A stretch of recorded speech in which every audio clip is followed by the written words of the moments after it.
accepting him in his fullness is again taking on the yoke of what he's meant to be until his last breath.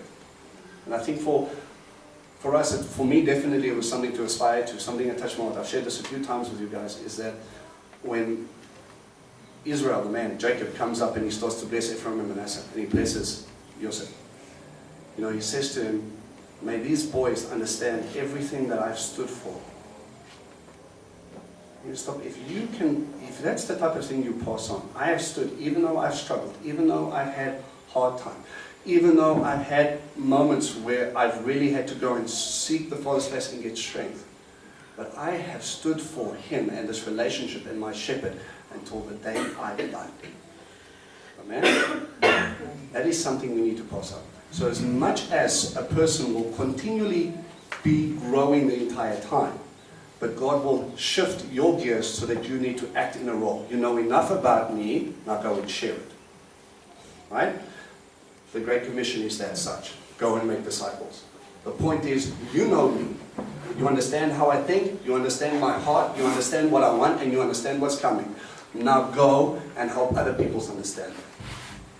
You have never arrived. You will be continually being hammered and dealt with, and God will be continually revealing things. But from a person who doesn't know anything to where you are now, God's had to move heaven and earth in the Ruach HaKodesh to come in to get my thick skull, to get me to a point when I go, and I still don't think I'm ready. But it's not that I don't think I'm ready. He's saying, shut up, you're ready, go and do it. But I can't do that. He goes, that's the point. Ask me to help you. Abba, help me. He's like, okay, now I can work. And when you're continually allowing him and asking him to flow through you, that's when people receive him and not you. There is a danger there that people get up and they build up their own ministry instead of his ministry. Right? It is not about your name on the building. It's not about your tummy din. Right? You have a responsibility and you understand the process. But ultimately, you belong to him. If you're not following Yeshua, I've got a problem. Either I've done my job badly, or you've decided to take a detour. Either way, I'm the one that's going to have to help you get back on track. Alright? There is that process. Answer your question? Alright. Okay. So, we come to this crossing. He wants to bring them up to freedom. He wants to cause them to go into inheritance. He wants to get them to where they were. Chapter 4, verse 1. Jolly. After the whole nation has finished crossing the Yarden, Adonai said to Joshua, take for yourself some of the 12 men, a man from every tribe, and give them this order. Take 12 stones from the middle of the Yarden, the Jordan River bed, where the Kohanim are standing. Carry them over with you and set them down to the place where you will camp tonight. Joshua called the 12 men whom had been chosen from the people of Israel, a man from every tribe, and he said to them, go on ahead of the ark of Adonai your God into the riverbed of the Yarden. Then each of you take a stone on his shoulder corresponding to the number of the tribes of the people of Israel. There will be a sign for you in the future when your children ask, what do you mean by these stones? You will answer them. It is because the water in the Yarden was cut off before the ark of the covenant of Adonai. When it crossed the Yarden, the water in the Yarden was cut off, and these stones are to be a reminder for the people of Israel forever. Standing stones. We see this throughout Torah. He's talking about making a memorial. You walk past it and you see this pile of stones and you go, well, that's rather odd. Why are there all these big 12 stones piled there next to each other? Don't forget where I brought you into this land. Did they do anything to be able to walk into the Jordan? No. In fact, he made that for them impossible to do it in their own strength. Could they have crossed the Red Sea by themselves? No, because he put them in a place where it was impossible for them to do it. Right? So if God wants to show you something that it's impossible, then you have to lean in more. That way, you don't get the glory, he does.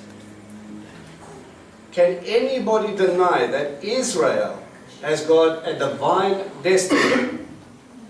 All I need to do is look at their history. I have to look at what God said about them. And the nation, modern day Israel today, should not exist. And yet, there they are. But as soon as Israel forgets why they're there, then we've got problems. So in His understanding and His mercy, He puts you at a place where it's impossible for you to do anything about it. He moves you to get you across until the last one. Then He allows the water to go in. That's an important figure. He didn't leave it like halfway through and then they had to rush across. Gets them across and He says, I want you to remember this. Adam or Adma, remember where you come from. Remember what I'm making you. Remember your covenant. You know? In St. Peter, he talks about being standing stones, living like, or becoming like living stones. You are a memorial to what God has done in your life as you stand wherever you are. What makes this special? Let me tell you about what my God did for me at this place. And that's your testimony. Can the people, the Canaanites, deny what they saw? No. Can Egypt deny what they saw? No. Can the world, after hearing the testimonies of them, deny what God was doing? No. We have testimony after testimony after testimony showing God, reminding the people, you need humility, and the world, wake up, I'm coming. Right? If God parts waters for you to get you to a place, it's not because you're awesome. You have a job to do there. You have to reflect Him. And when it's all said and done, what He's given you, He's going to hold you accountable for. That should make you nervous. You don't have the knowledge you have just because you were clever and you decided to wake up one day and realize Torah was true. The Ruach HaKodesh had to work very hard to get you to that knowledge, to help you understand, open up your eyes, help you let go of self, to get you to that point. Ask yourself the question, Abba, why did you go through so much trouble to get me here?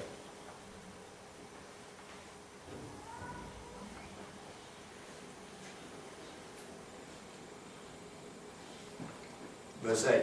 The people of Israel did just as Yehoshua had ordered, and they took 12 stones out of the Yarden riverbed, as Adonai had said to Yehoshua, corresponding to the numbers of the tribes of the people of Israel, carried them over to the place where they were camping and set them down there. Yehoshua also set up 12 stones in the Yarden river itself, in the place where the feet of the Kohanim carrying the Ark of the Covenant had stood. They are there to this day, to the time it was recorded, probably in the time of Israel.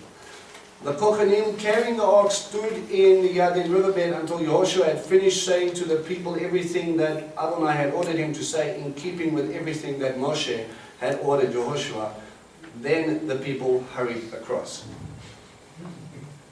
They've had preparation from Moses. They're seeing it fulfilled in their own eyes. And they have seen a transference of leadership from Moses to Yehoshua. What's nice about this verse is that we read over is we don't hear about any grumbling or any disobedience. Compare that to what you read in Torah, this is rather refreshing. Grumbling gets you dead in a wasteland.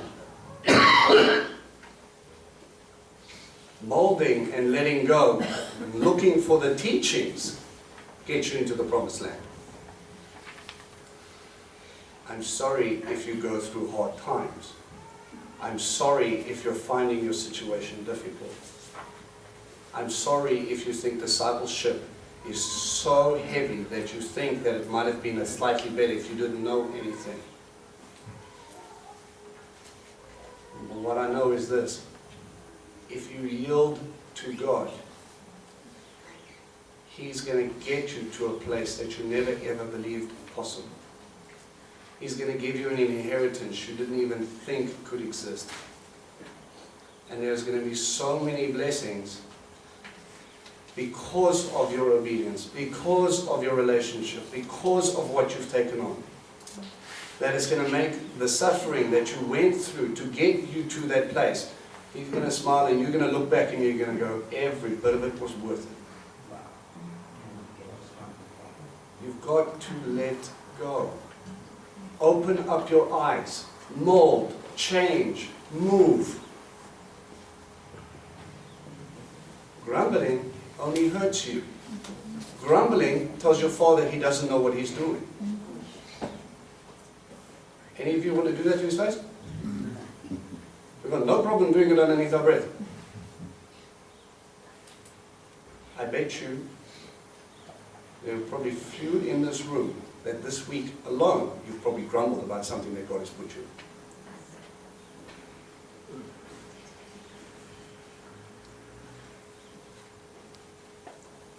At a point like this, where God is preparing you to go forward, you need to learn to put duct tape on your mouth and go, yes, Abba, I know you love me and I'm moving forward. It is obedience what gets you across the Jordan. Grumbling keeps you out of the kingdom. What's the problem?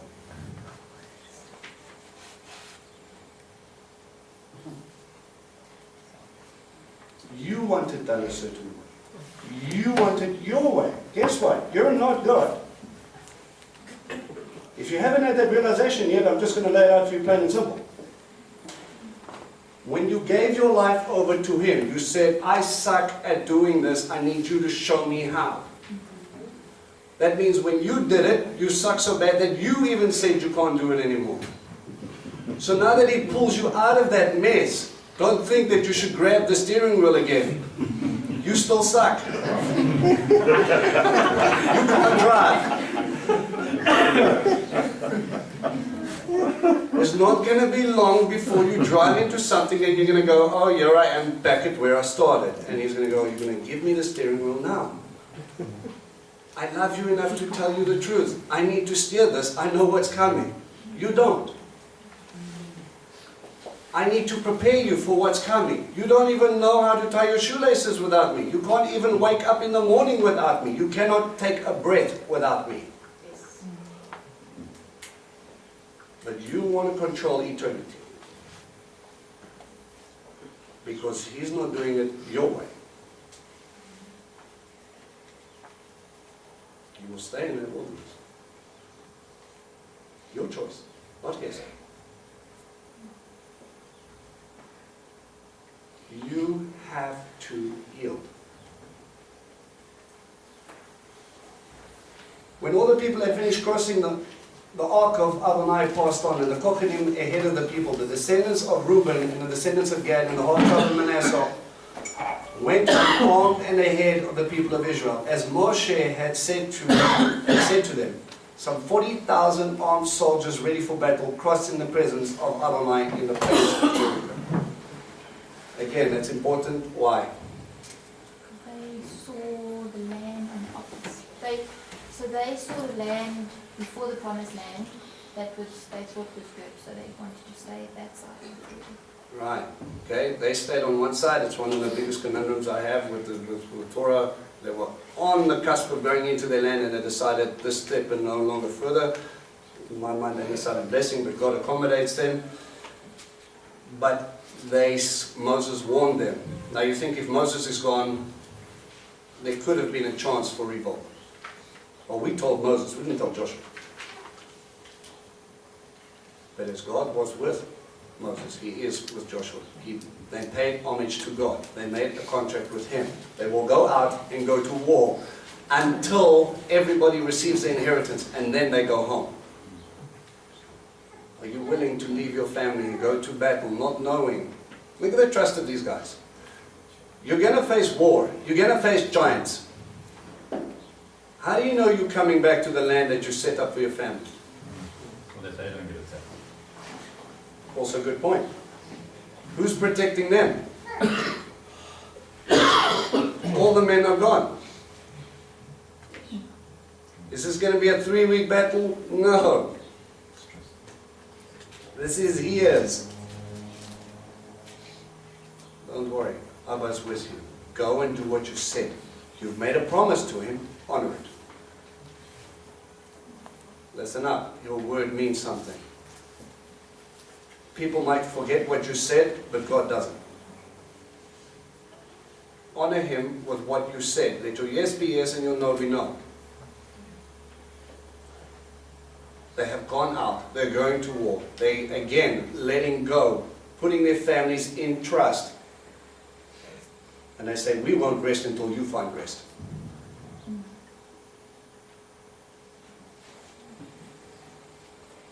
That day Adonai made Joshua great in full view of all of Israel.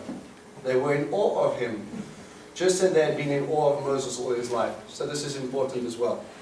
How do we know that God is really with Joshua? Can anybody deny? No. No. There might be a point in your life where God might do something miraculous through you. Leader, pay attention. It's not you.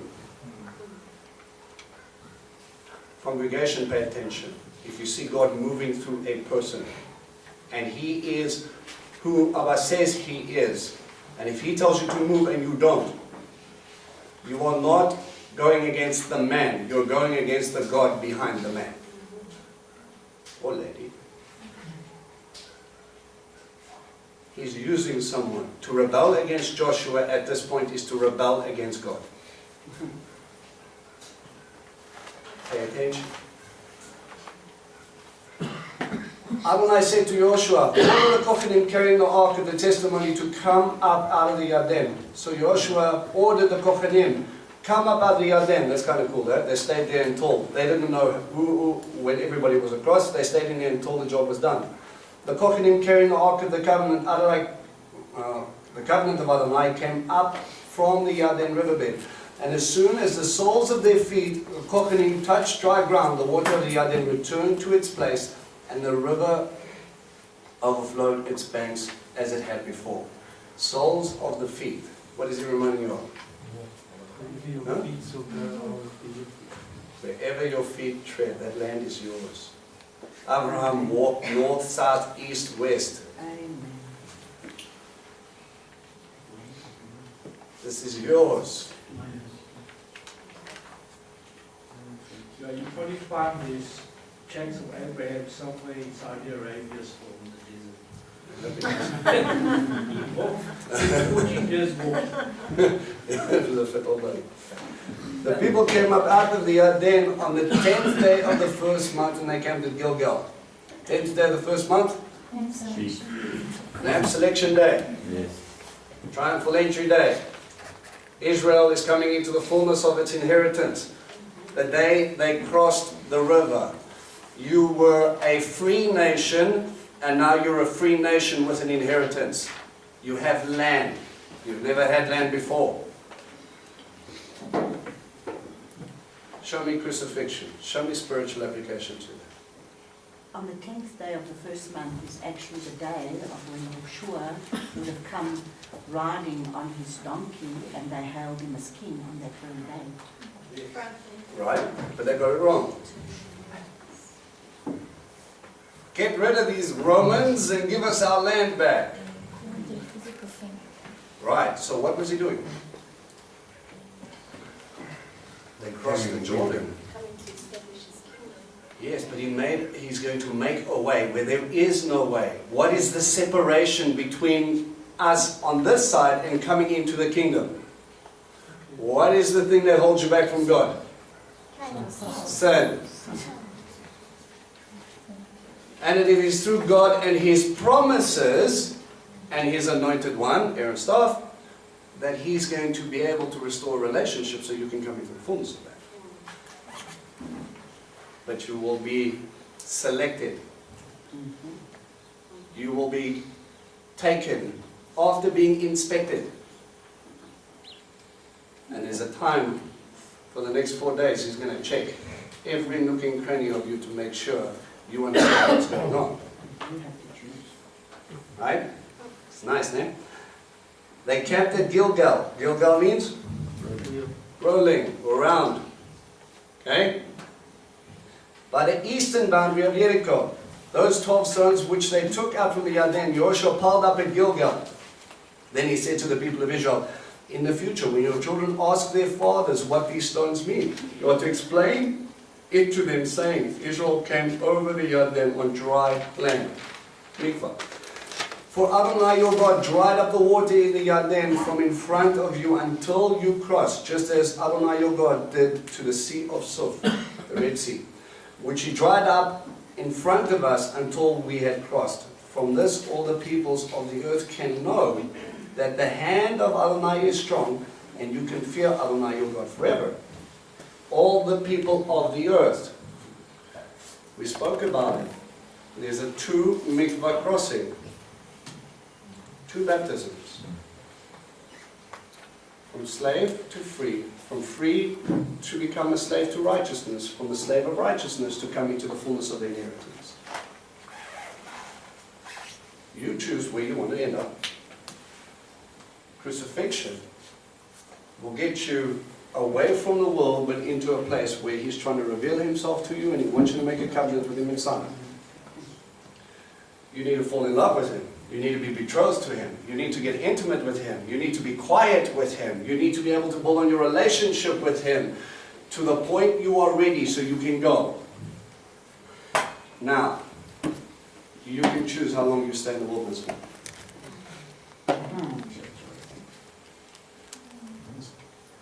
On what you mentioned now, there's so much that I'd like to chat to you about. On what you mentioned, it is the two-part mikvah, written up there between believer and Talmud to leadership.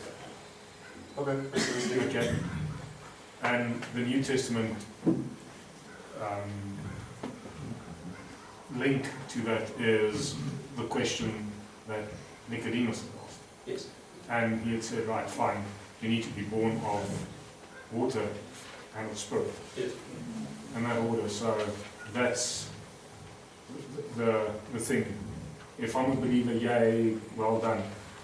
You've got to go through the baptism of walking in obedience before you get to become the Talmud.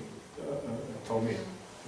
And once you've done that, before you get into leadership, you would need to have been filled with the Spirit to such a degree that you are able to walk in that obedience to be the mirror Right. that you're supposed to be.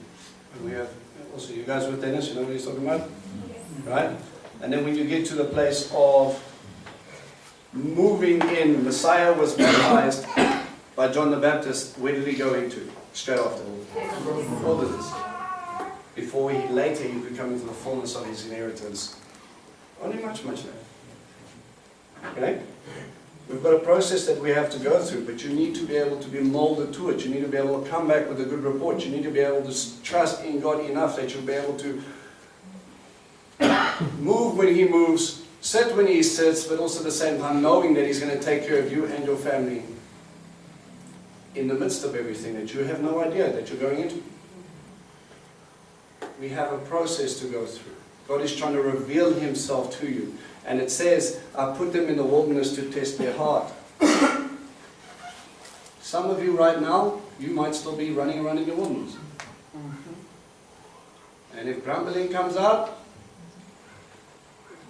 check your step. Okay? What time did we start? Oh, an hour in. Alright, chapter 5. When all the kings of the Emori on the west side of the Yarden and all the kings of the Kenani near the sea heard how Adonai had dried up the Yarden river ahead of the people of Israel until they had crossed it, their hearts failed them. And they fell into depression because of the people of Israel. So, testimony spreads fast, people go into panic stations, they know something's up. And we know when we go a little bit further into Rahab's house, she makes the declaration quite clear. We know that God has given you this land. But what's interesting here is there were obviously spies from all those nations watching this happen. I'd love to have seen their faces. Well, this is the thing. Again, you've got a spiritual contest going on here, right? What is the thing that's going to keep us safe from a Canaanite and an Amorite standpoint? Baal, the god of fertility, the god of the wilderness, has no place once you come across here. It is at flood stage.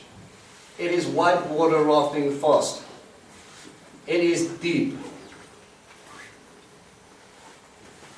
And then they go, That guy will protect us. Don't worry, it's done and dusted. And what happens? God says, who do you put trust in?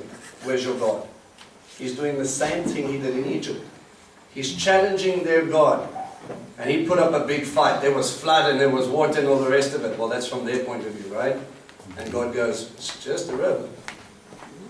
Stick my little toe in there, stop it up for a little while. And he again is graceful and merciful to the point where he's trying to teach the people in the land that he's coming.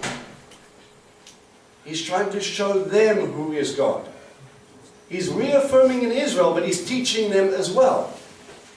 Now, how many of you have realized the things that you trust in are, at one point in your life, really honest, hopefully, that when it comes up to God, it falls short? This thing will save me. And Abba goes, okay, let's test that theory. How about now? Be careful of making it your own way. Be careful of trusting anything except the Father. He is loving enough to test your God. And when he falls, he makes his point. But he's not doing it out of malice. He's doing it to get your attention. God shakes heaven and earth. He squeezes himself into time and space just to get your attention. Just to show you that he's real. Just to show you what you're trusting isn't what's going to save you. Because when it's all said and done, he wants you safe in his kingdom. You are the only one that gets to decide whether or not you make it. You choose life or you choose death. Stop and consider where you are.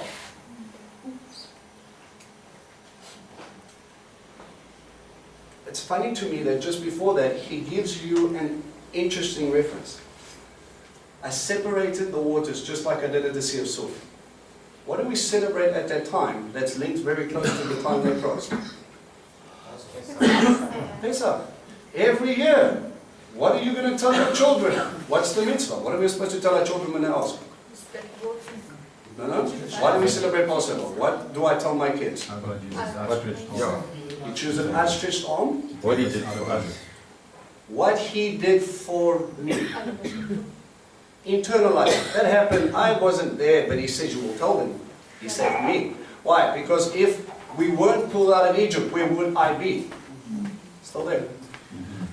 Spiritual sense. If he didn't pull me out of the world or pull me out of my sin, where would I be? Still in there. And he's going. The only reason you're coming to this land. Remember when these stones come across and they ask, what is this for? You cannot but help make the link. God started something with Abraham. Went to Yitzhak, went to Yaakov. The promise to Abraham was that his children would be in bondage for 400 years. After that was done, Passover happened. Plagues and wonders and power and movement and all the rest of it. And he gets you to the point where he pulled us out with a mighty hand and an outstretched arm. He brought us to a mountain after making a way through the sea. Gets us into covenant. Gets us to build the wedding tent. Establishes the Mishkan. Moves us forward. Does it again. Parts the waters. When did you come across? Lamb selection day. The Lamb has entered the land. Yo. I thought it was rather interesting that if we're talking about spies and our senses, using our eyes for perception, the spies went into the promised land and their eyes deceived them. And now the spies are the ones looking at It's the other way the around. fulfillment of this inheritance. And their eyes are telling them the truth, and the spies are no longer there to see the giants and these formidable gods, supposedly,